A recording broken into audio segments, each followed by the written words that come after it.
Busanca, allenatore della rappresentativa allievi. Allora, innanzitutto, che differenza dall'esperienza con gli juniores agli allievi?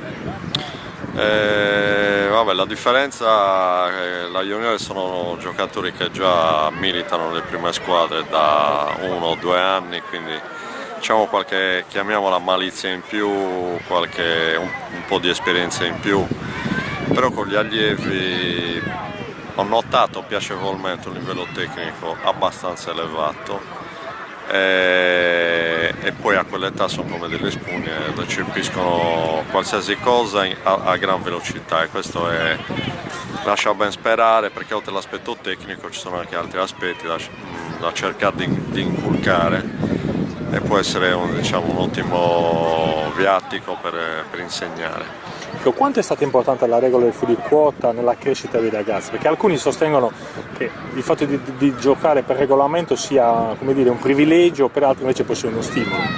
Ha un'arma a doppio taglio. È vero che crescono un pochino più in fretta, però è anche vero che probabilmente numericamente in Sardegna non è che siamo tantissimi, quindi tra eccellenza, campionati di eccellenza, promozione, prima categoria, sono tanti i fuoriquote, quindi alla fine inflazionando di fuoriquota il sistema, poi necessariamente può decadere anche la qualità, però diciamo che poi alla fine quelli più bravi emergono. Analizzando i ruoli, c'è qualche reparto dove siete un po' scoperti, dove magari mancano dei giocatori con abitudine in campionato?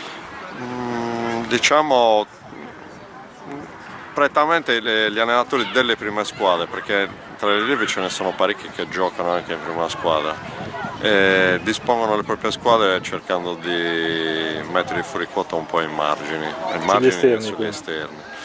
Però poi alla fine non hanno neanche quelle caratteristiche, quindi sono delle forzature, quindi nei ruoli cardine, nei ruoli chiave, centrali di difesa o centrali di centrocampo, per quanto noi l'abbiamo trovato, è anche bravo, che gioca nel CUS Sassari, insomma da quel punto di vista in quei ruoli qualche carenza c'è.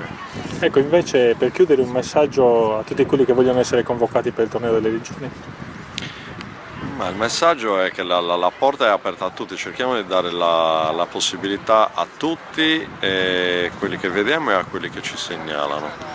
E chiaramente siamo a disposizione per tutti, sperando di trovare giocatori bravi. Giusti. Grazie a Paolo Busanca. Grazie a voi.